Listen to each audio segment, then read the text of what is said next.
আসসালামু আলাইকুম। Dharla news 24 YouTube channel ও Facebook পেজে আপনাকে স্বাগতম। এ পর্যায়ে বিস্তারিত সংবাদ নিয়ে আছি আমি আছিয়া খাতুন আখি। কুড়িগ্রাম জেলার চিলমারী উপজেলার ব্রহ্মপুত্র নদের তীরবর্তী ঐতিহ্যবাহী জোরগাছ হাটে যাওয়ার প্রধান সড়কটি বর্তমানে চরম বেহাল অবস্থায় রয়েছে। সামান্য বৃষ্টিতেই সড়কের বিভিন্ন স্থানে হাঁটু সমান কাদা ও পানি জমে সৃষ্টি হচ্ছে মারাত্মক দুর্ভোগ। এতে হাটে যাতায়াতকারী হাজারো মানুষ পড়ছেন চরম ভোগান্তিতে।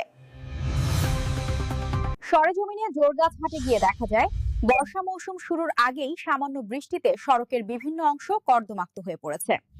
অনেক স্থানে হাঁটু সমান কাদা থাকায় পথচারীদের চলাচল অত্যন্ত কষ্টসাধ্য হয়ে উঠেছে। একই সঙ্গে যানবাহন চলাচলেও সৃষ্টি হচ্ছে চরম বিঘ্নকর। এলাকাবাসীর অভিযোগ, কোটি টাকার বেশি ইজারাকৃত এই গুরুত্বপূর্ণ হাটের সড়কটি দীর্ঘদিন ধরে সংস্কারবিহীন অবস্থায় পড়ে আছে।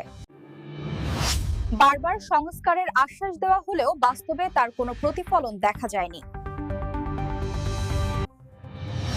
বর্ষা মৌসুম শুরু হলে পরিস্থিতি আরো ভয়াবহ আকার ধারণ করবে বলে আশঙ্কা করছেন তারা।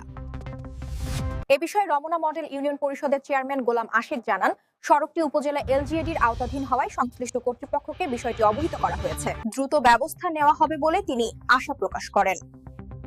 চিলমারী উপজেলা প্রকৌশলী জুলফিকার আলী জুয়েল বলেন, জোরগাছ হাটের দুটি সড়কের প্রায় 150 মিটার অংশের অবস্থা খুবই খারাপ। বিষয়টি ইউএনওর সঙ্গে আলোচনা করা হয়েছে। ঊর্ধ্বতন কর্তৃপক্ষের সঙ্গে কথা বলে দ্রুত স্থায়ী সমাধানের চেষ্টা করা হচ্ছে।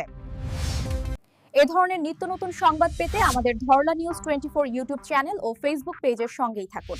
আল্লাহ হাফেজ। ধরলা নিউজ 24।